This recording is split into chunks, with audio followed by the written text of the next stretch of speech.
Three masked men burst through the cabin door on a cold November night. Rebecca stood alone in the lamplight, miles from any help, watching as they approached with rough hands and rougher intentions. The biggest one grabbed her arm and growled, "Got you now, pretty lady." Rebecca did not scream. She did not fight. She just smiled and said quietly, "I send mine too." The thunder of hoofbeats shook the walls. Before anyone could react, the door exploded inward again, and suddenly the cabin was full of mountain-sized men with guns drawn. But that moment was still weeks away. Before we get there, let me tell you how it all started. Comment below where in the world you are watching from, and do not forget to click subscribe. The oil lamps flickered in the back room of the Silver Spur Saloon as five men bent over cards and whiskey.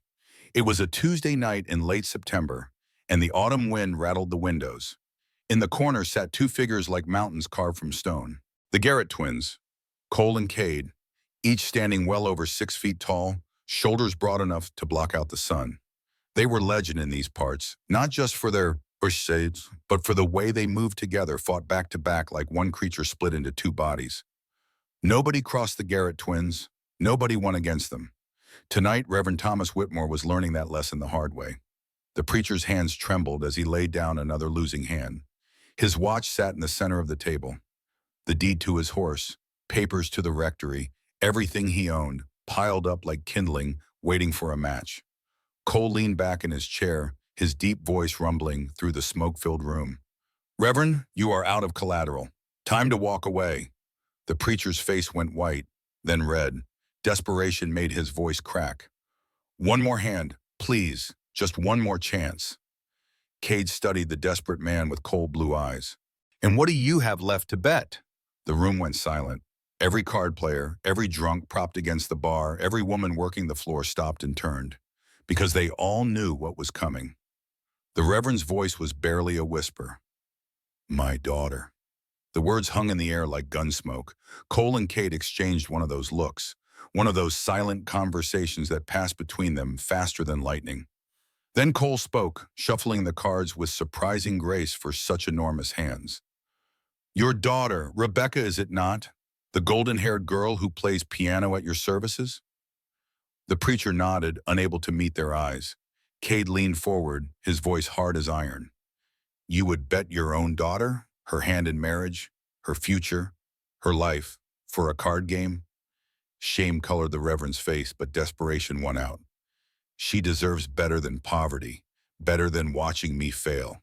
If I could just win this back, I could give her the life she should have had." The twins looked at each other again. Some wordless decision passed between them. Cole gathered the cards and dealt with the finality of a judge passing sentence. "One hand then, your daughter's hand in marriage against everything you lost tonight. The deed, the horse, the watch, all of it." The Reverend nodded frantically, already reaching for his cards. The game lasted 5 minutes. The room held its breath the entire time. When it was over, the Reverend's head dropped to the table in defeat.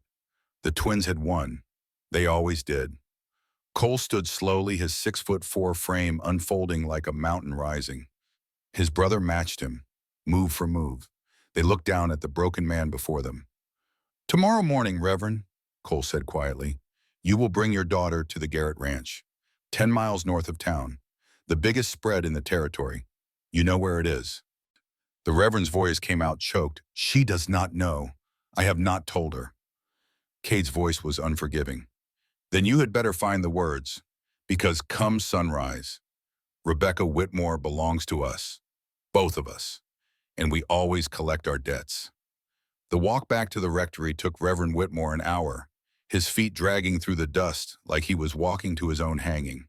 The small wooden house sat quiet under the stars, one window glowing with lamplight. Inside, his daughter was reading her Bible, waiting for him to come home. Rebecca Whitmore was 20 years old, with hair the color of summer wheat that fell in waves past her shoulders. Her eyes were the blues of a high country sky, clear and bright and innocent. She had never been more than 10 miles from this town, never been courted by a man, never even been kissed. Her father had kept her sheltered, protected, pure. The preacher's daughter, untouched and untouchable. She looked up when the door opened, a smile starting on her face that died when she saw his expression. Papa, what happened? He could not meet her eyes, could not find the words. So he just stood there, swaying slightly, smelling of whiskey and failure. Rebecca set down her Bible and crossed to him, her white nightgown rustling softly. She took his hands in hers, feeling them shake. Papa, you are scaring me. Tell me what is wrong. And so he told her. Every terrible word, the gambling, the loss, the final desperate bet. Her hand in marriage to two men she had never met, men who owned half the territory, men with reputations as hard as the stone mountains they lived beneath. Rebecca stepped back like she had been slapped.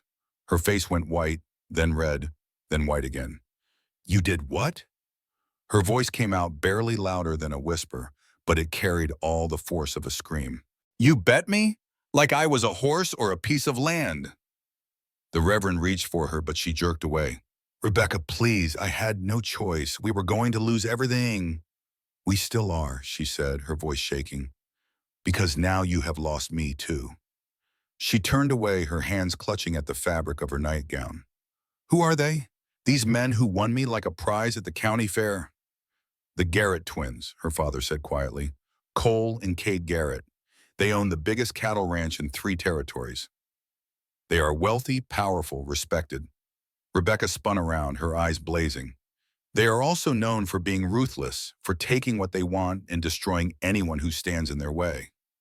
I have heard the stories, Papa. Every woman in town whispers about them. How they share everything. How no woman has ever tamed them. How they answer to no law but their own. Her father hung his head. They could give you a life I never could. You would want for nothing. She laughed, a bitter sound with no humor in it. Accept my freedom, accept my choice, accept my own life. The rest of that night passed in a blur of tears and silence. Rebecca did not sleep. She sat by her window, watching the stars wheel overhead, trying to understand how her entire future had been torn away in a single hand of cards. By the time dawn painted the eastern sky pink and gold, she had made her decision. She would go to the Garrett Ranch. She would face these men who thought they owned her, and she would make them understand that Rebecca Whitmore was not some prize to be claimed. She was a woman with a mind and a will of her own. If they wanted her, they would have to earn her. She would not be broken. She would not be tamed. She would be exactly who she had always been, and they would learn to live with that or let her go. She dressed in her simplest dress, a plain blue cotton that matched her eyes. She braided her golden hair and pinned it up. No adornment, no ribbons. She wanted to look strong, not decorative. When her father came to collect her, his eyes red-rimmed from crying, she walked past him without a word. The wagon ride north was silent except for the creak of wheels and the clip of hooves. The land rose gradually, grass giving way to scrub land, then to the foothills of the mountains. After 2 hours, they crested a ridge. Rebecca saw the Garrett Ranch spread out below them, and her breath caught. It was enormous. Corrals and barns, a massive log house with a wide porch, grazing cattle dotting the landscape for miles in every direction. This was no simple ranch. This was an empire. Her father guided the wagon down the long drive. Cowhands stopped their work to stare. Everyone knew why they were here. Everyone had heard about the poker game. Rebecca kept her head high, refusing to show fear, even as her heart pounded against her ribs. The wagon stopped in front of the main house. For a long moment, nothing happened. Then the door opened. They stepped out together as they always did. Cole on the left, Cade on the right. Rebecca's breath caught in her throat because the stories had not prepared her for the reality of the Garrett twins. They were massive, towering over every man on the ranch, their shoulders broad enough to fill a doorway. But it was not just their size that made her pulse race. It was the way they moved, fluid and powerful like mountain lions on the hunt. The way their eyes, that same cold blue, fixed on her with an intensity that made her skin flush hot. The way they looked at her like she was water in the desert and they were dying of thirst. Cole spoke first, his voice a deep rumble. Rebecca Whitmore, we have been expecting you. Cade's voice matched his brother's, that same commanding tone that expected obedience. Your father has explained the situation, I assume.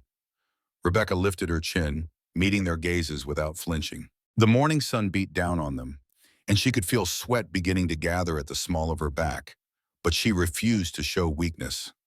My father sold me to pay his gambling debts, she said, her voice clear and strong, despite the fear coursing through her veins. Yes, I understand the situation perfectly. A flicker of something passed through Cole's eyes. Respect, maybe, or amusement. It was hard to tell with these men who seemed carved from the very mountains behind them. We won you fair and square, Miss Whitmore, Cole said, taking a step down from the porch. The debt has been paid. You belong to us now. The word belong sent a shock of anger through her so powerful she actually shook with it. Rebecca took a step forward, away from her father's wagon, away from everything she had known. I belong to no one, she said, her voice ringing out across the yard. Every cowhand within earshot froze, waiting to see what would happen next. I am not a horse or a piece of land or a sack of grain. I am a human being, a woman, and I do not care what cards were played or what bets were made. You do not own me. The silence that followed was absolute. No one spoke to the Garrett brothers that way. No one defied them. The consequences were always swift and brutal. But instead of anger, Cade's face broke into a slow smile. His brother matched it a heartbeat later. Well now, Cade said softly, his voice carrying a dangerous edge that made her stomach tighten. I think we are going to enjoy you, Miss Whitmore. Cole stepped down from the porch, moving closer until he stood just a few feet away, close enough that Rebecca could smell him. Leather and pine and something darker that made her stomach tighten with a sensation she did not understand.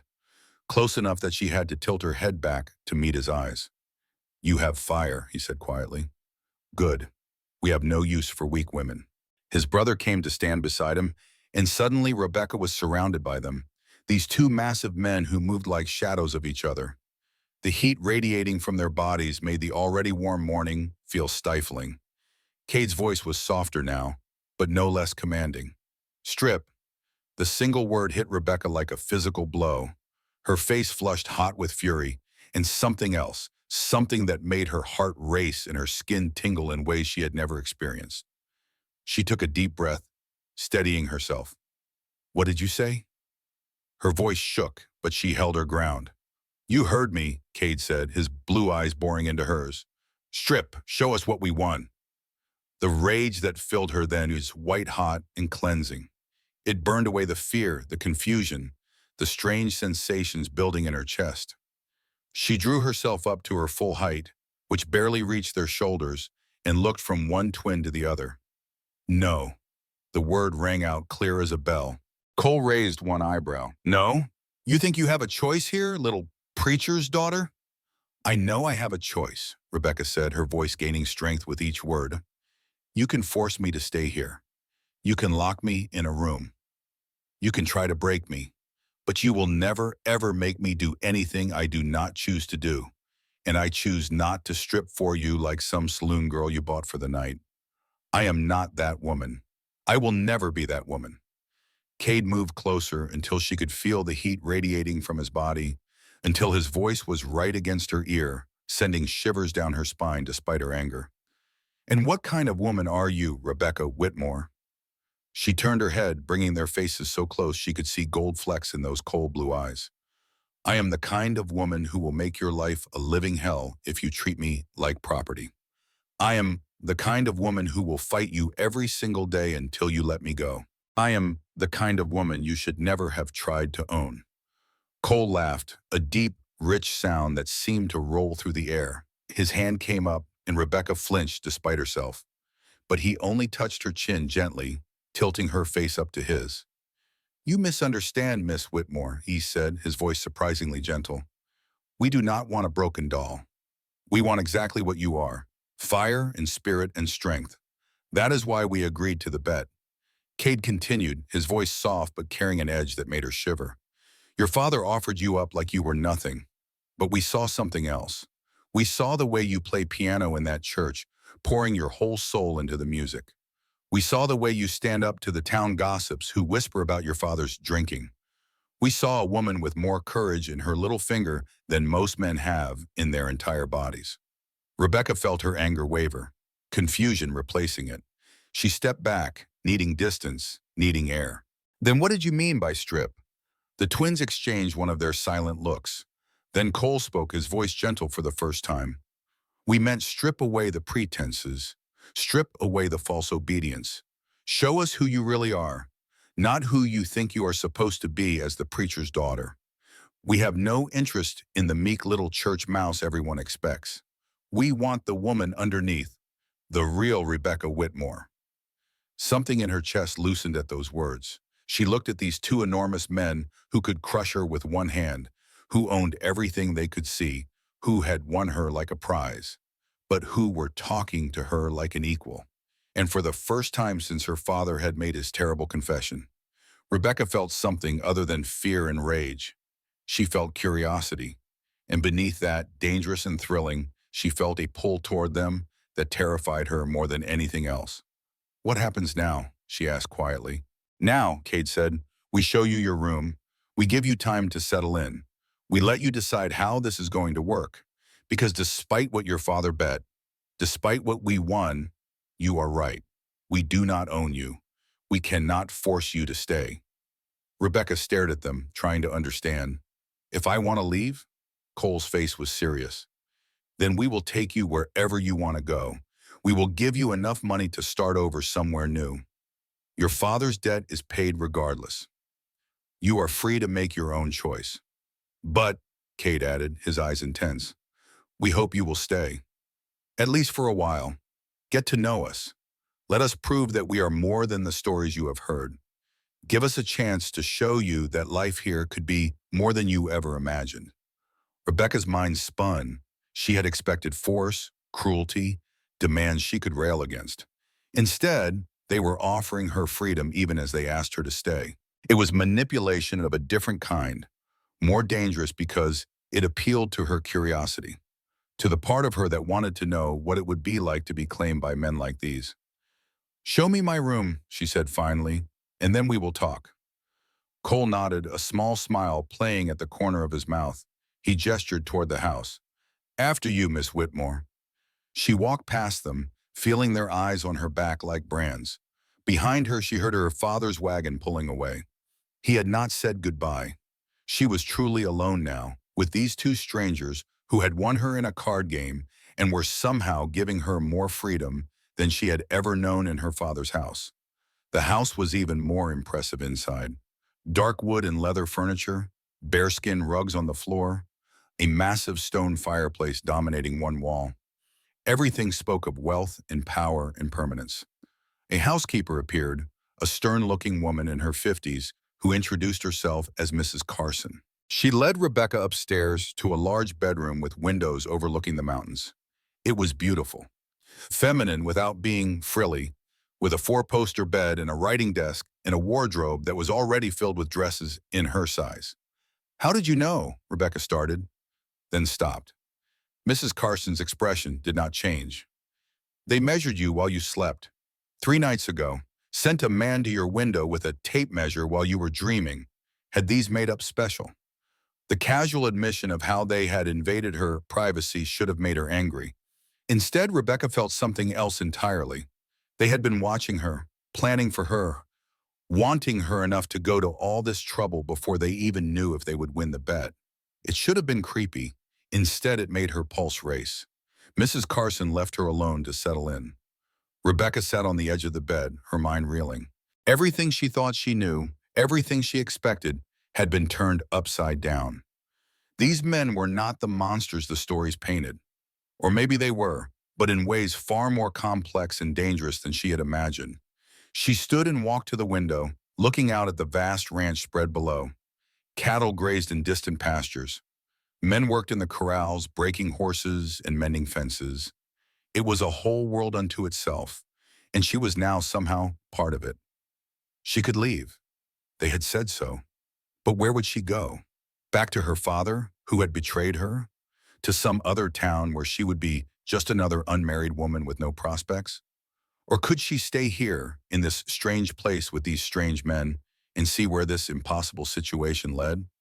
A knock on the door interrupted her thoughts. "Come in," she called. Cole entered, ducking his head to clear the doorframe. He looked out of place in this feminine room.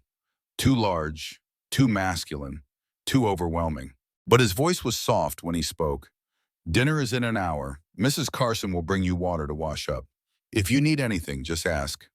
He turned to leave, then paused. Rebecca. She looked at him, this massive man who had won her in a card game, and then told her she was free. Thank you, he said quietly, for staying, even if it is just for tonight, even if you leave tomorrow. Thank you for giving us this chance. The sincerity in his voice made something crack in her chest. She nodded, not trusting herself to speak. He left, closing the door softly behind him. Rebecca sank back onto the bed, her hands shaking. What was she doing? What was happening to her? She should be planning her escape, figuring out how to get away from these men who thought they could win a woman like she was a piece of gold. Instead, she found herself wondering what it would be like to stay, to let them show her this life they promised, to see if the fire she felt in their presence would burn her alive or forge her into something stronger. Dinner was an awkward affair. The dining room was as massive as everything else in the house, with a table that could seat 20. But only 3 places were set, close together at one end. Rebecca sat between the twins, achingly aware of their size, their heat, their presence. They asked her polite questions about her life, her interests, her dreams. She answered carefully, still on guard, still waiting for the trap to spring. But it never did. They listened when she spoke. They laughed at her small jokes. They treated her like a guest, not a possession. It was disarming in ways their size and strength could never be. After dinner, Kate showed her the library. It was a beautiful room, lined with books from floor to ceiling. Philosophy, poetry, history, science, everything she could imagine and more. I did not expect you to be readers, Rebecca said before she could stop herself. Cade smiled. Most people do not. They see the goose, the ranch, the reputation, and they assume we are nothing but brute force. But our mother was a school teacher. She made sure we learned to love books as much as cattle. Cole appeared in the doorway. She also taught us that a woman's mind is her greatest asset, that beauty fades but intelligence lasts forever, that any man who wants a simpering fool for a wife is a fool himself. Is that why you wanted me? Rebecca asked, the words coming out before she could think better of them. Because you think I am intelligent? Among other reasons, Cole said, moving into the room. His presence seemed to fill the space, making the large library feel suddenly small. You run that church almost single-handedly while your father drinks himself into oblivion. You teach the children to read.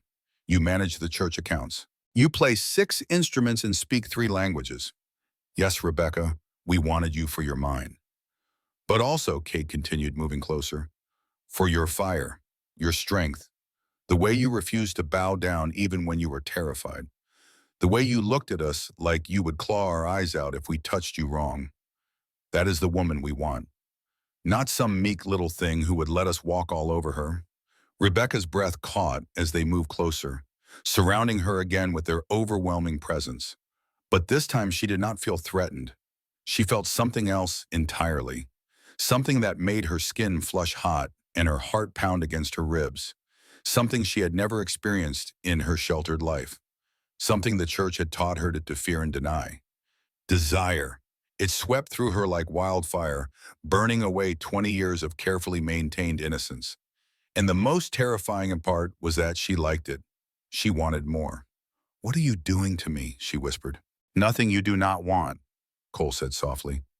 His hand came up, brushing a strand of hair from her face with surprising gentleness. We are just showing you who you really are, underneath all those layers of should and must and have to. We are showing you the woman you could be if you stopped being afraid. I am not afraid, Rebecca said, but her voice shook. Kate smiled. Yes, you are. You are terrified of us, of this situation, of yourself, but mostly of how much you want to stay, how much you want to see where this leads, how much you want to let go of everything you have been taught and just feel. He was right. God help her. He was right. She was terrified of the feelings coursing through her, the way her body responded to their nearness, the way her mind painted pictures of things she had never even imagined before. This was wrong. Everything about this was wrong, but it felt more right than anything ever had in her carefully controlled life. I should go to my room, she said. But she did not move. Cole's hand was still touching her hair, his fingers gentle despite their strength. You can go anytime you want. We will not stop you. But if you stay, if you let us show you what life here could be like, we promise you will never regret it." "What do you want from me?" Rebecca asked, her voice barely audible. "Everything," Cade said simply. "Your mind, your strength, your fire, your laughter, your tears, your anger. We want all of you, Rebecca. Not the preacher's daughter, not the good girl who never steps out of line. We want the woman underneath, the one you have been hiding your whole life. We want you to be free," Cole added. The word hung in the air between them. Free. When had she ever been free? Her whole life had been rules and expectations. What she should do, who she should be, how she should act. Never what she wanted, never who she really was inside. Slowly trembling, Rebecca reached up and began removing the pins from her hair. Cole and Cade stood perfectly still, watching as golden waves cascaded down around her shoulders. She shook her head, letting her hair fall free for the first time in years. "There," she said, her voice stronger now. "That is who I am. Not the pinned-up, buttoned-up preacher's daughter. Just Rebecca." The twins looked at her with such intensity she felt it like a physical touch. Then Cole smiled, slow and dangerous. "Hello, Rebecca," he said softly. "Welcome home." The words sent a shiver down her spine because, somehow, impossibly, this did feel like home. This place, these men, this freedom she had never known existed. The next few days passed in a blur of new experiences. Rebecca woke each morning to sunlight streaming through her window and the sound of the ranch coming to life below. Mrs. Carson brought her breakfast, always with a kind word despite her stern appearance. The twins taught her to ride, not side saddle like a lady, but astride like a man.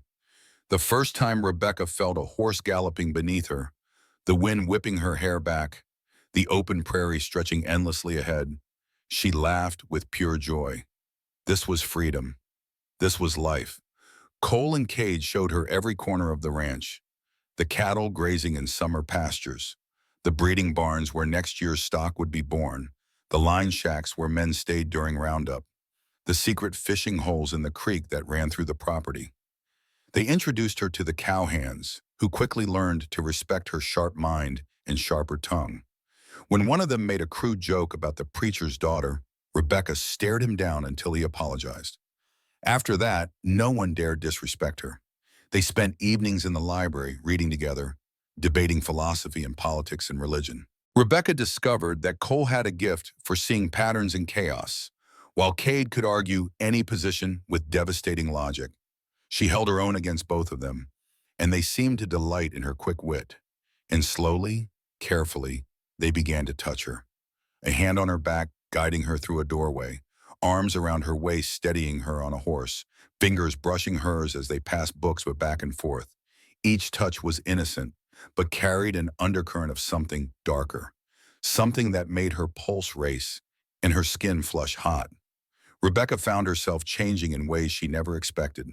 The proper dresses gave way to riding clothes, split skirts, and practical boots. The carefully pinned hair stayed loose and wild. The soft-spoken good girl transformed into a woman who laughed loud and argued fierce and rode hard. She was becoming someone new, someone she liked better than the person she had been. One evening, about 2 weeks after she arrived, Rebecca stood on the porch watching the sunset paint the mountains gold and red. Cole came to stand beside her, so close she could feel the heat of his body. "You are different here," he observed. Not a question, but a statement. Rebecca considered his words. "Yes, I feel like I have been asleep my whole life and now I am finally waking up. It is terrifying and exhilarating all at once." Cole's hand came to rest on the railing beside hers, not touching, but close enough that she felt the warmth. "We wanted to wake you up, Rebecca. We saw this fierce, beautiful woman trapped inside a cage of propriety and expectation.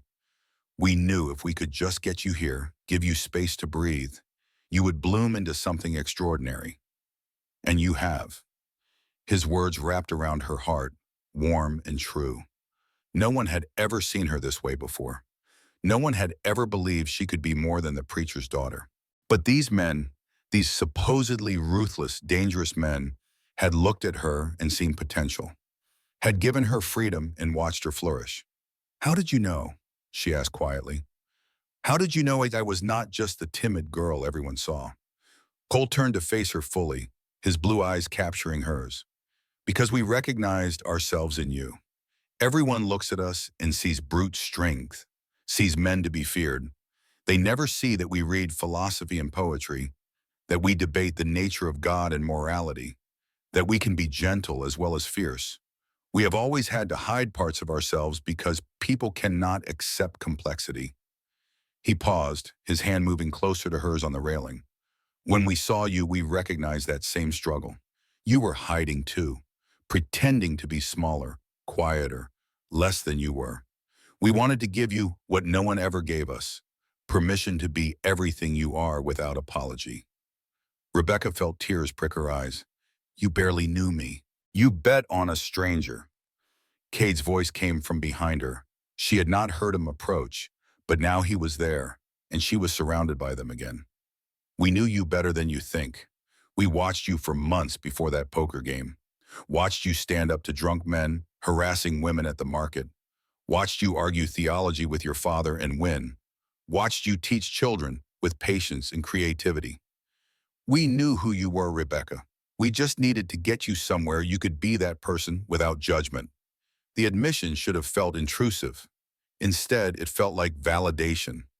They had seen her, really seen her, and they had wanted her not despite who she was, but because of it. I do not know what to do with all this, Rebecca said, her voice breaking slightly. These feelings, this freedom, this pull I feel toward both of you. It is not what I was taught. It is not proper or right or acceptable, but it feels true. It feels real. And I do not know how to reconcile that. Cole's hand finally covered hers, warm and steady. You do not have to reconcile it. You just have to feel it. Let it be complicated and messy and unconventional. Let it be real. That is all we are asking. Cade moved closer, his presence solid behind her. We are not asking you to make any decisions tonight, Rebecca.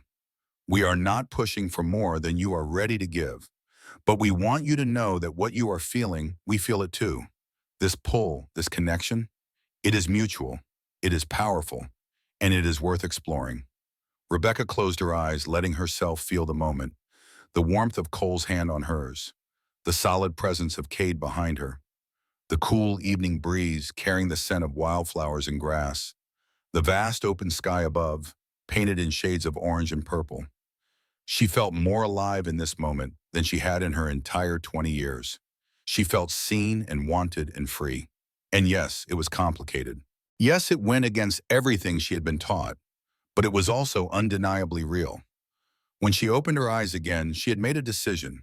Not the final decision, not yet, but a decision to keep moving forward, to keep exploring this impossible thing growing between them. I want to stay longer, she said softly. I want to see where this leads. I want to know what it feels like to truly be free, even if just for a little while, even if it cannot last forever, even if the world will never accept it. I want to know what this could be. The twins went very still. Then Cole turned her gently to face him, his hands coming up to frame her face with surprising tenderness. Rebecca, he said, his voice rough with emotion, if you stay, it will not be just for a little while. If you give us your heart, we will keep it. We will protect it. We will honor it. This is not some temporary arrangement. This is us asking you to build a life with us, to be our partner in every sense, to stand beside us as an equal. He paused, his blue eyes searching hers. Are you prepared for that? Are you prepared for what it will cost? Because the world will judge you. Your father will disown you. The town will whisper. But if you stay, if you choose this, we will give you everything. Our loyalty, our protection, our love, all of it. Forever. Rebecca looked into his eyes and saw the truth there. This was not a game to them. This was not about winning a bet or claiming a prize.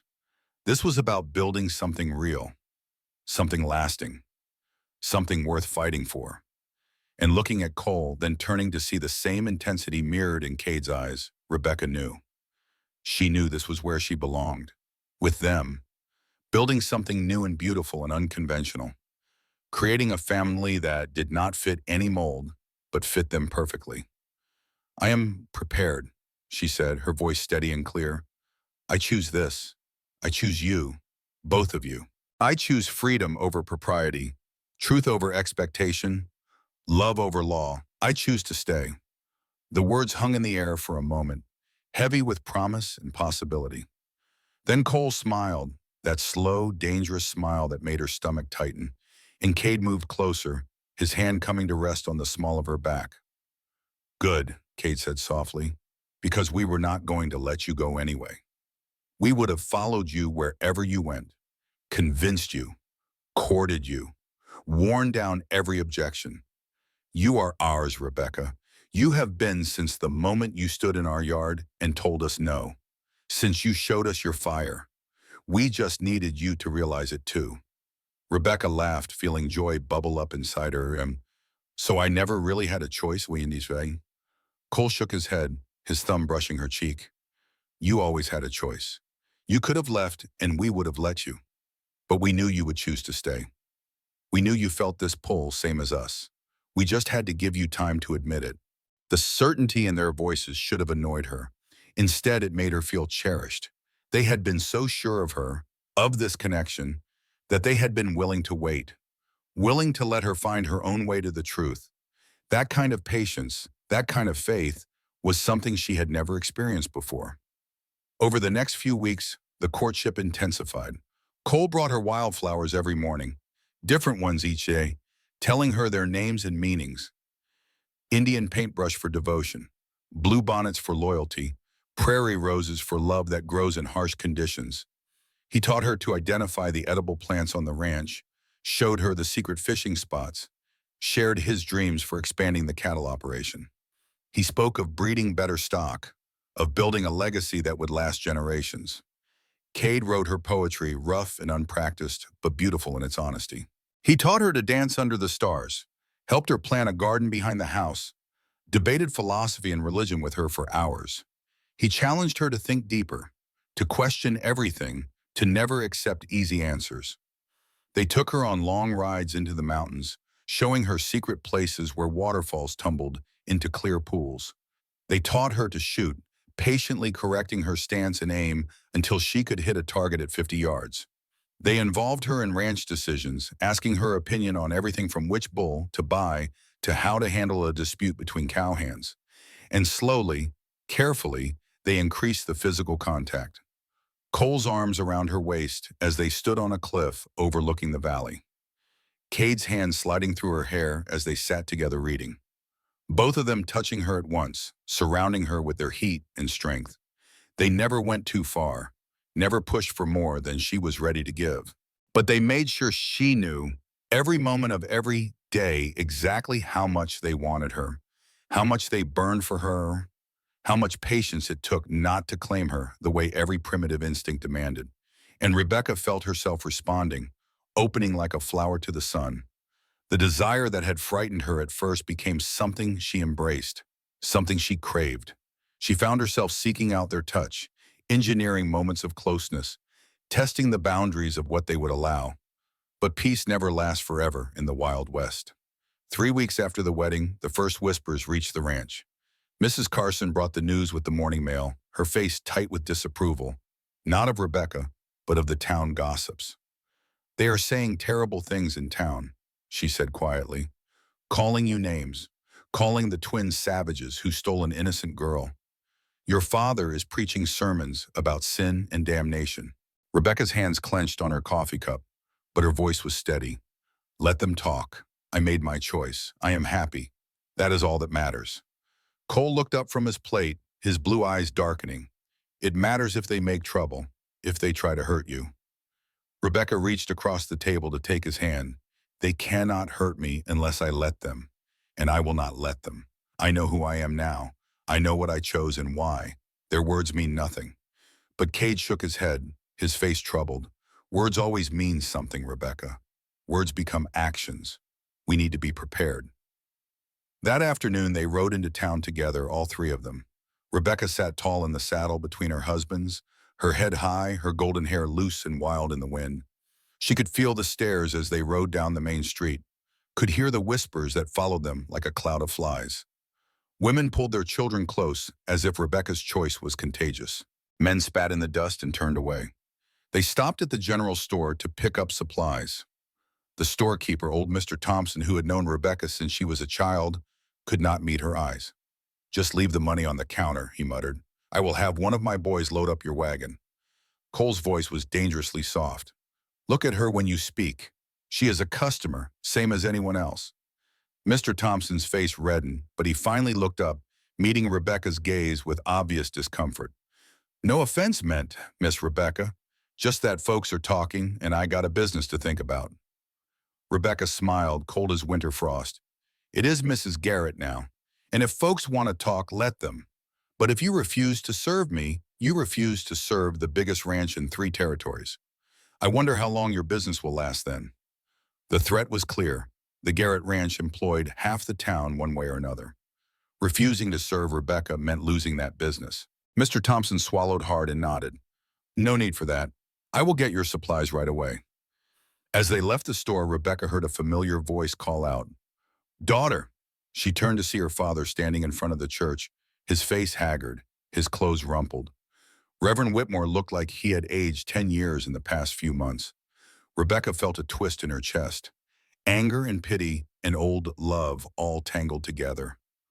"Father," she said quietly. He walked toward them, his eyes darting nervously to the twins flanking her. "I need to speak with you. Alone." Cole and Cade moved closer, protective. "Anything you need to say can be said in front of my husbands," Rebecca replied, deliberately emphasizing the plural. The Reverend flinched. "Do you have any idea what you have done? The shame you have brought on yourself, on me, on our family? You are living in sin, Rebecca. Those men have corrupted you, turned you into something unnatural." The anger that flared in Rebecca was hot and cleansing. She stepped forward, away from the twins, standing on her own. "I am living in love, Father, something you know nothing about. You gambled me away like I was cattle. You sold your own daughter to pay your debts. They gave me a choice. They let me decide my own fate. Who is the sinner here?" Her father's face crumpled. "I did what I thought was best. I was desperate. The church was failing. I thought if I could just win enough to keep us afloat, everything would be fine. I never meant for things to turn out this way." Rebecca felt her anger cool into something sadder, more resigned. "You never meant for me to choose them. You thought I would run away, that they would let me go, that everything would return to how it was. But I am not that person anymore, Father. I will never be that person again." She paused, choosing her words carefully. "I found something with Cole and Cade that I never had in your house. Freedom, respect. Love that does not demand I shrink myself to fit into a box labeled good girl. I am sorry if that disappoints you, but I am not sorry for my choice." Reverend Whitmore reached out as if to touch her, then let his hand fall. "You are my daughter. I love you. Come home. Leave these men and come back where you belong. I can find you a proper husband, someone respectable. We can put this all behind us." For a moment, Rebecca almost felt sorry for him. He genuinely believed he was saving her. He could not see that she needed no saving, that she was happier than she had ever been. She shook her head gently. "I am home, Father, with them. And if you cannot accept that, if you cannot see that I am flourishing here, then we have nothing more to say." She turned and walked back to where Cole and Cade waited, their faces grim. Her father called after her, his voice breaking. "They will destroy you, Rebecca. Mark my words. Men like that take what they want and discard it when they are done. You will see. I will be waiting when you come crawling back." Rebecca did not turn around. She mounted her horse and rode away without looking back, her husbands flanking her like guards, protecting her from words that could not hurt her anymore. But the confrontation shook her more than she wanted to admit. That night, Rebecca was quiet at dinner, picking at her food. Cole noticed first, reaching over to still her restless hand. "Talk to us," he said gently. "We can see you are troubled." Rebecca looked at both of them, these men who had become her whole world. "Do you think he is right? Do you think people will eventually turn you against me? That this cannot last?" Cade's response was immediate and fierce. "Never. You are ours and we are yours. Nothing and no one will change that." Cole's hand tightened on hers. Rebecca, we have been alone our whole lives, feared and respected, but never loved. People saw the size, the strength, the reputation, and kept their distance. We learned early that we only had each other. Then you came along, this tiny, fierce woman who looked at us without fear, who challenged us, who saw past the surface to who we really are. Do you truly think we would ever let you go? The sincerity in his voice made her throat tight. But what if I change? What if I disappoint you? What if I am not strong enough to handle what this life demands? Cade moved around the table to kneel beside her chair, taking her other hand. Then we will be strong for you. That is what marriage means, Rebecca. Not that you have to be perfect every moment, but that we hold each other up when the world tries to knock us down. He paused, his blue eyes intense. You have already proven your strength 100 times over. You stood up to your father. You chose us despite everything the world said. You became the mistress of this ranch and won the respect of every man who works here. Do not doubt yourself now. Rebecca felt tears prick her eyes. I just never expected it to be this hard. I thought once I made the choice, everything would be simple. But it is not. The looks, the whispers, the judgment. Sometimes I wonder if I am being selfish, if I should have chosen a more conventional path for everyone else's sake. Cole stood and pulled her to her feet, wrapping his arms around her. Listen to me, he said, his voice rumbling in his chest against her ear. The world will always judge what it does not understand. People fear what is different. But you are not being selfish by choosing happiness. You are being brave. You are showing them that love comes in many forms. That convention is not the same as righteousness. Cade joined them, his arms encircling both of them. We are your family now, Rebecca. We are your home, and we will weather every storm together. The three of them stood there in the dining room, wrapped around each other, drawing strength from their connection. And Rebecca felt the doubt drain away, replaced by certainty. This was right. This was real. And she would fight for it with everything she had. The next morning, Rebecca woke determined to prove to herself and everyone else that she belonged here, that she could handle whatever life on the ranch demanded. She dressed in her riding clothes and went down to the corral where the men were breaking horses. One particular stallion, a huge black beast with a white star on his forehead, had been fighting them for weeks. No one could stay on him for more than a few seconds. Rebecca watched Cole and Cade take turns trying to master the horse, watched him buck and rear and throw them off time and again. Then, before either of them could stop her, she climbed over the fence and walked into the corral. Rebecca, what are you doing? Cole shouted, alarm clear in his voice. Get out of there. That horse is dangerous, Rebecca ignored him. She moved slowly toward the stallion, her movements calm and deliberate. The horse eyed her warily, ears back, ready to bolt or attack. But Rebecca did not show fear.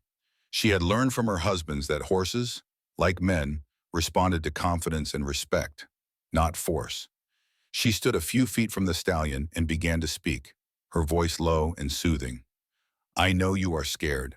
I know you do not want to be tamed, but nobody here wants to break you.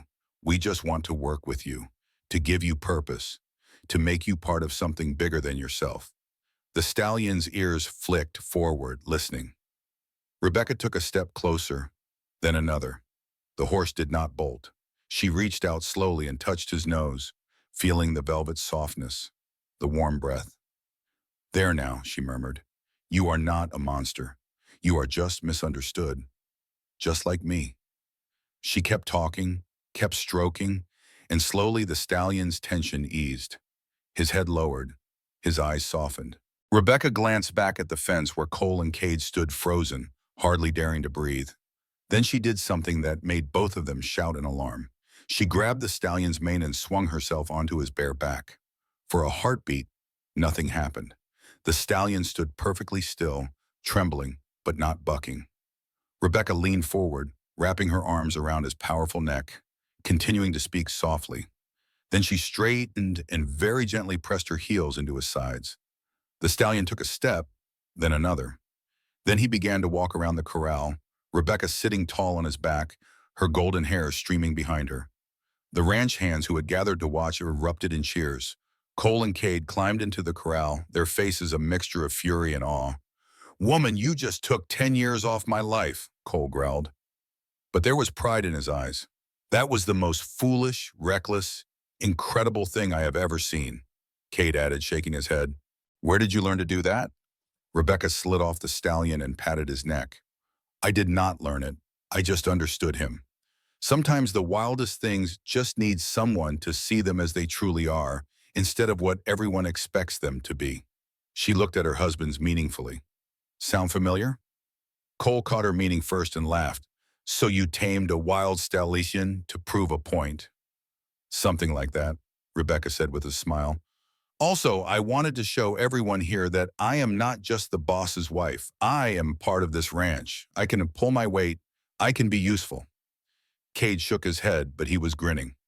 "Rebecca Garrett, you are going to give us both heart attacks before you are 30, but I have to admit, that was impressive." The stallion nuzzled Rebecca's shoulder, and she knew she had made a friend for life. From that day forward, the black stallion was hers. She named him Shadow, and he followed her around the ranch like a massive dog. And the cowhands, who had been politely distant before, treating her like a delicate lady they had to tiptoe around, began to see her differently. She was tough. She was capable. She was one of them. The respect she earned that day carried into everything else. When she helped with the roundup, riding as hard as any man. When she sat in on business meetings, her sharp mind catching details the twins missed. When she stood up to cattle buyers trying to cheat them, her fierce negotiation skills winning better prices. Rebecca had found her place, her purpose. She was not just married to the ranch, she was part of it, woven into its fabric as surely as Cole and Cade were. The months rolled by, seasons changing from summer heat to autumn gold to winter frost. Rebecca grew into her role as mistress of the ranch, beloved by the workers, feared by those who tried to take advantage. And her love for Cole and Cade deepened with every passing day, growing from that initial fierce passion into something richer, more complex. They learned each other's rhythms, the small kindnesses that made life beautiful, the compromises that made living together harmonious. But peace never lasts forever in the Wild West. 6 months after the wedding, trouble arrived in the form of a stranger riding up to the ranch. He was well-dressed with cold eyes and a calculating smile. He introduced himself as Marcus Dalton, a land speculator from back east. "I am here to make you an offer on this ranch," he said, sitting in their parlor like he owned it. "A very generous offer, enough to set you up comfortably anywhere else you want to go." Cole's voice was flat. "The ranch is not for sale." Dalton's smile never wavered. "Everything is for sale at the right price. I represent a consortium of investors who want to develop this territory, build a railroad through here, bring in mining operations, turn this wilderness into civilization. You would be standing in the way of progress." Cade leaned forward, his size suddenly menacing. "We like the wilderness, and we are not interested in your progress." Rebecca watched the exchange carefully, noting the way Dalton's eyes slid over the twins with barely concealed contempt. The way his gaze lingered on her was something darker. This was not a man who took no for an answer. "Mr. Dalton," she said politely, "you have had your answer. Now I think it is time for you to leave." Dalton turned his cold eyes on her. "And who are you to speak for them, the little wife?" Rebecca smiled sweetly. "I am one of the owners of this ranch. My name is on the deed same as theirs. So yes, I speak for us, and we are telling you to get off our property." Something flickered in Dalton's expression, quickly hidden. "Of course. My apologies. But perhaps you will reconsider. In my experience, people who refuse generous offers often find themselves facing less pleasant alternatives." The threat was clear. Cole and Cade both stood, their presence filling the room. "Is that a threat, Mr. Dalton?" Cole asked quietly.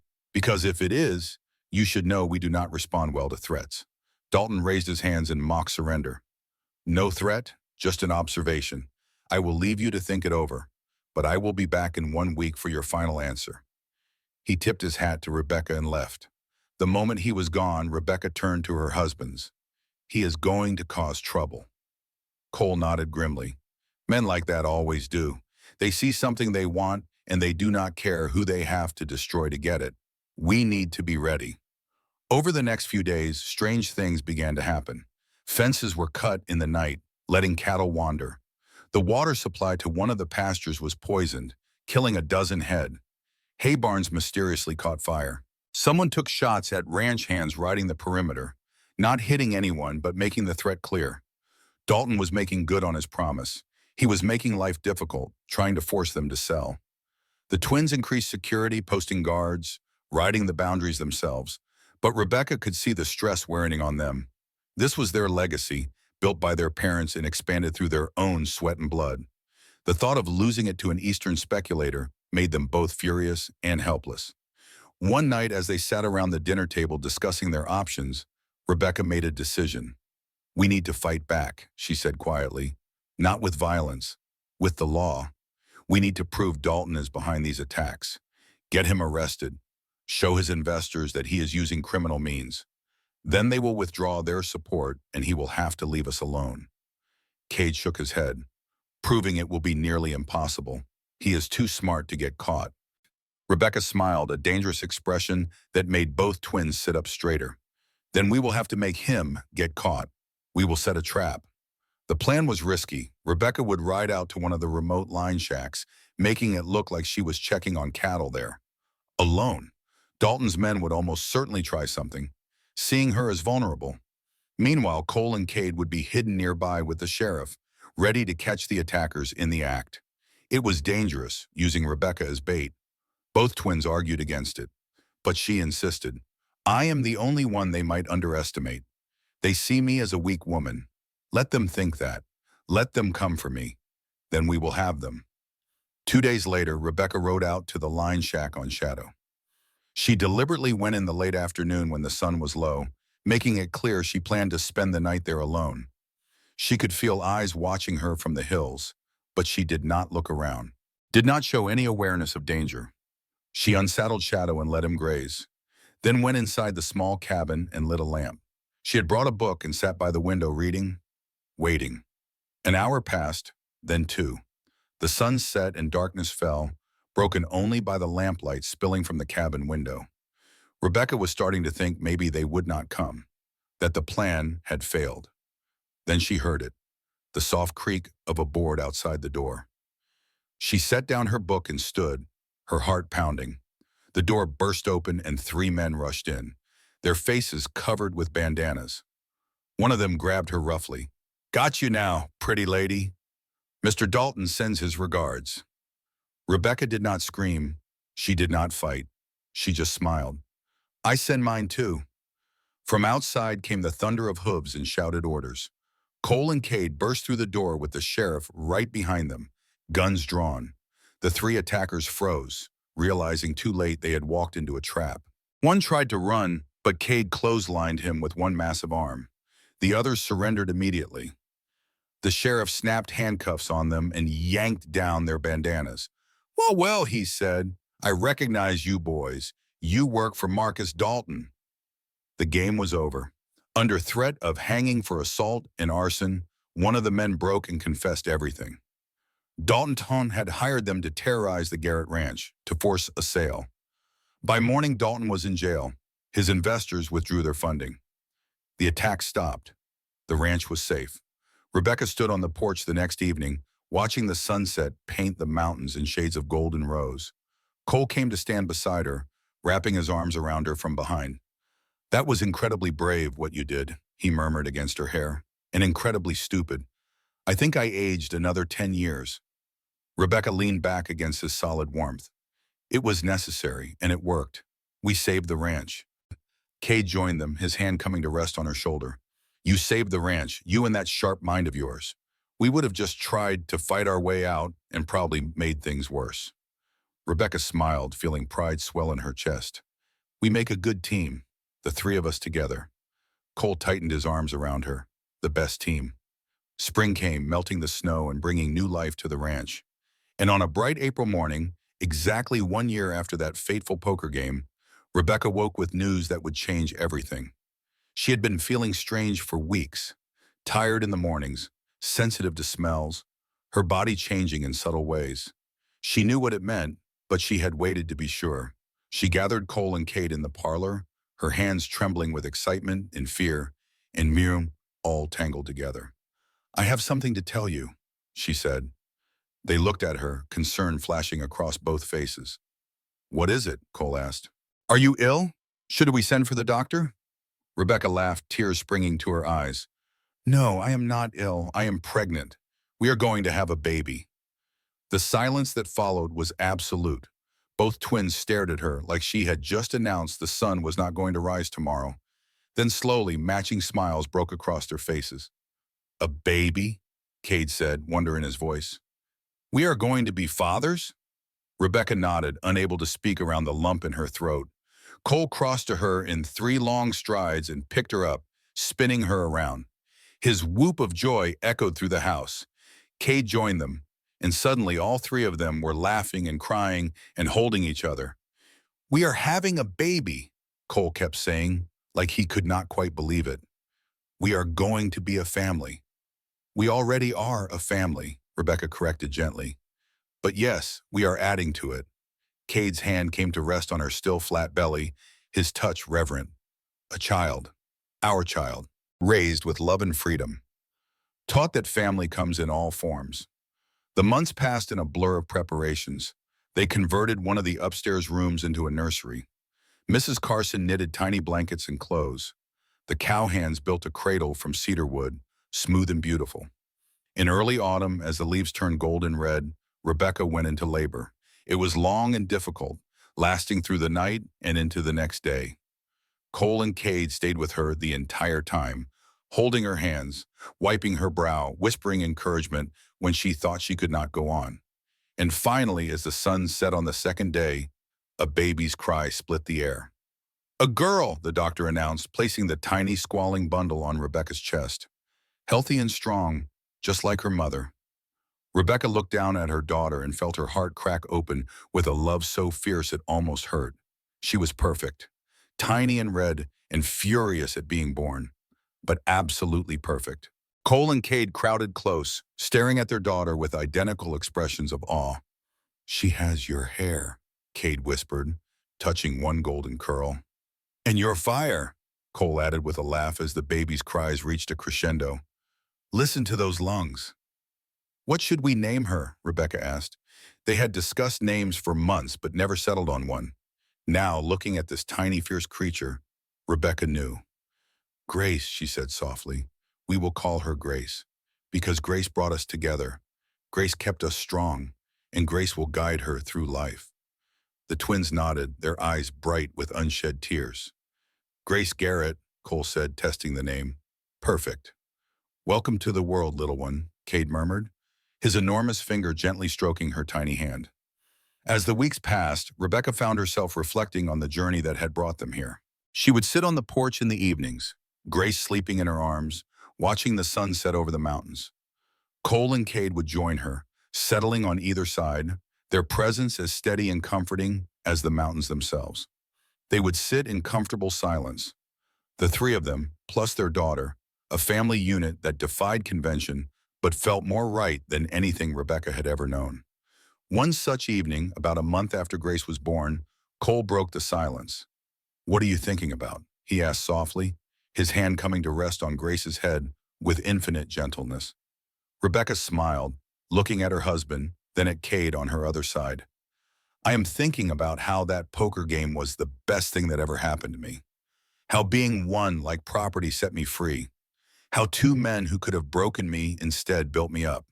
How love found me in the most impossible place and changed everything." Cade's hand covered hers, warm and strong. "Do you have any regrets?" he asked quietly. "About choosing this life? About us?" Rebecca looked at her husbands, these massive men who had won her in cards but earned her with love. She looked at her daughter, the product of their unconventional family. She looked at the ranch spread out before them, the empire they had built together, and she smiled. "Not a single one," she said firmly. "This life, this love, this family, it is everything I never knew I needed. Everything I would choose again in a heartbeat." Cole leaned over to kiss her forehead. "You know what I was thinking about today?" he said. "That first day, when Cade told you to strip." Rebecca laughed softly. "I was so angry. I thought you were demanding I undress, that you saw me as nothing but a body to be used. But we meant something completely different, Cade said. We meant strip away the pretenses, strip away the false obedience. Show us who you really were underneath all those layers of should and must and have to. Rebecca nodded, understanding flooding through here. And I did. I stripped away everything false until only truth remained. The truth of who I was, the truth of what I wanted, the truth of a love that needed three people to contain it. She paused, looking down at Grace's sleeping face. That truth set me free. It let me become who I was always meant to be. Not the preacher's daughter, bound by rules and expectations, but Rebecca. Just Rebecca. Strong and fierce and free. Cole's arm came around her shoulders. You did more than that. You showed us we could be free too. That we did not have to hide parts of ourselves. That we could be both gentle and fierce. Both strong and vulnerable. You completed us, Rebecca. Made us whole. Cade nodded. Before you, we had everything. This ranch, wealth, respect. But we were alone. We had each other, but that was all. Then you came along with your fire and your courage and your refusal to be broken. And suddenly we understood what we had been missing. Love. Real love.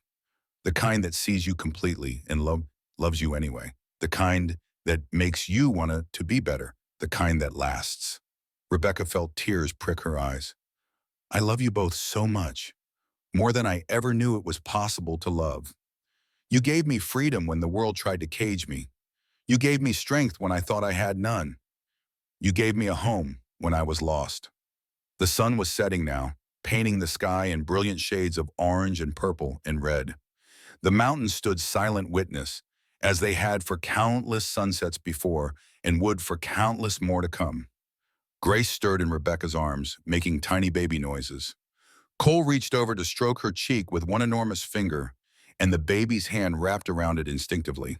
The sight of his massive hand being held by her tiny one made Rebecca's heart clench with love. What kind of life do you think she will have? Rebecca asked softly.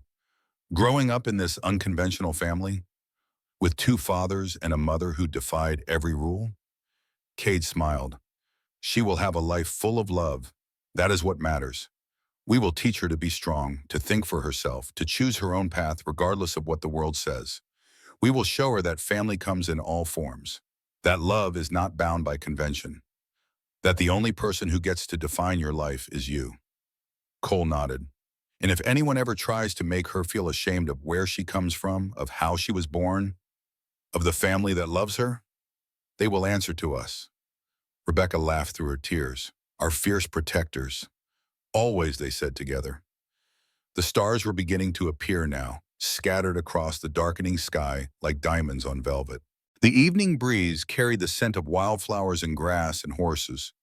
Somewhere in the distance, cattle lowed softly. The ranch was settling in for the night, but the three of them plus their daughter stayed on the porch, unwilling to break the perfect peace of the moment. Do you remember, Rebecca said quietly, when you told me I was free to leave? That first day, you said you could not force me to stay. I remember, Cole said. We meant it too. If you had wanted to go, we would have let you. Rebecca shook her head. I do not think I ever really wanted to leave. Even that first day, when I was so angry and scared and confused, even then, some part of me recognized this place, this feeling, you, both of you. It was like coming home to somewhere I had never been but had always belonged. Cade's hand tightened on hers. We felt it too. From the first moment we saw you at that church service months before the poker game. The way you played piano, pouring your whole soul into it. The way you stood up to your father when he was drunk. The way you looked at the world with those clear blue eyes like you could see right through the lies everyone told. We knew then. We knew you were ours. We just had to figure out how to get you here. So you orchestrated the poker game, Rebecca said, not accusing, just stating a fact she had figured out months ago. Cole had the grace to look slightly sheepish. We knew your father's weakness for cards and drink. We knew he was desperate. We made sure we were there that night, made sure the stakes kept climbing, gave him just enough hope to make that final bet. He paused, his blue eyes serious. But Rebecca, you have to understand, We never would have kept you if you did not want to stay. The poker game was a way to get you here, away from that suffocating town, away from the expectations and the judgment, a way to give you space to breathe and discover who you really were. But the choice to stay, that was always yours. That was real. Rebecca smiled. I know. That is why I could love you. Because you gave me freedom to choose even as you were manipulating events to bring me here. It was the strangest courtship in history. But it worked. Grace began to fuss, making hungry noises. Rebecca adjusted her, preparing to nurse. Cole and Cade stood to give her privacy, but she shook her head. Stay, she said. You are her fathers. There is nothing you should not see. We are family. They settled back down, watching as Grace latched on and began to feed. The intimacy of the moment, the three of them plus their daughter on this porch under the stars, felt sacred somehow, like something precious and rare that should be protected at all costs. The town will never accept us, Rebecca said after a while. They will always whisper, always judge. Grace will grow up hearing those whispers. Let them whisper, Kate said fiercely. We will build our own world here, a world where love matters more than convention, where family is defined by choice, not blood, where our daughter grows up knowing she is loved beyond measure by three people who would die for her. Cole nodded, and maybe, just maybe, by the time she is grown, the world will have changed a little. Maybe our example will help someone else have the courage to choose love over convention, to be true to themselves even when it is hard, to strip away the false and embrace the real. Rebecca looked down at Grace, now content and drowsy at her breast. I hope so. I hope she never has to choose between love and acceptance, that she can have both, that the world will be kinder to her than it was to us.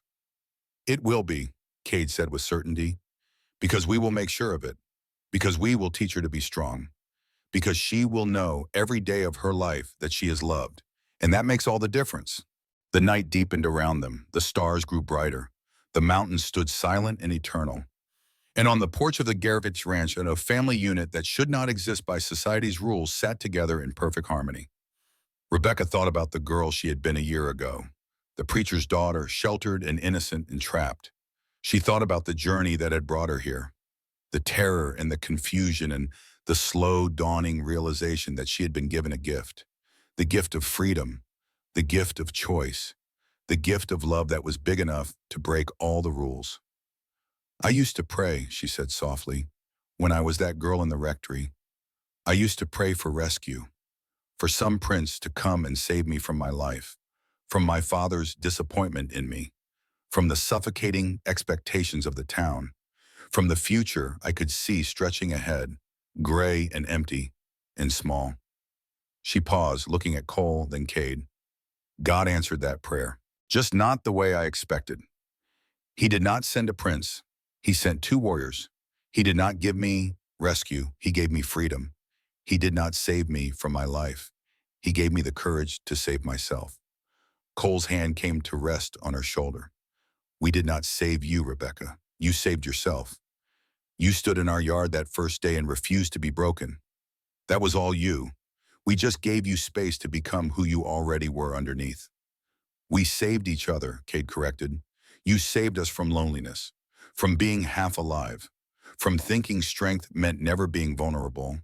We saved you from a life half lived, from being less than you could be, from thinking love had to look a certain way. We saved each other. That is what love does.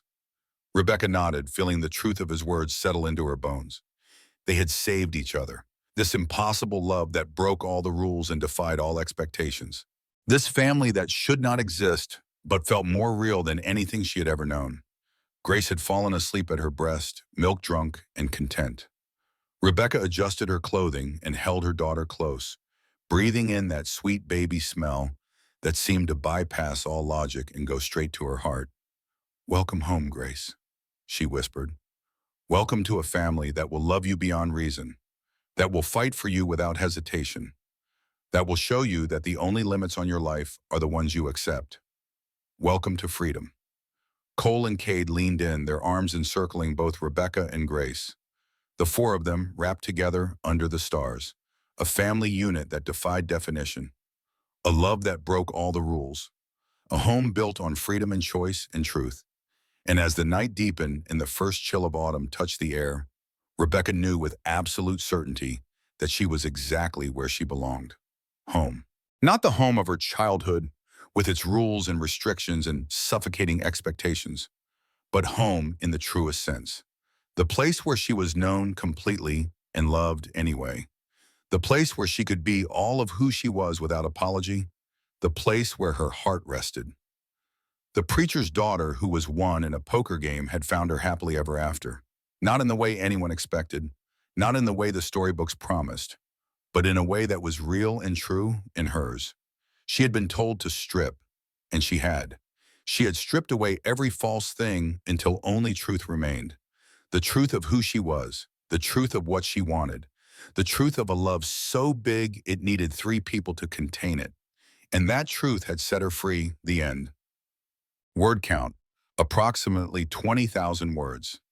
This complete story covers Rebecca's entire journey from being bet in a poker game to finding freedom, love, and family with Cole and Kate Garrett.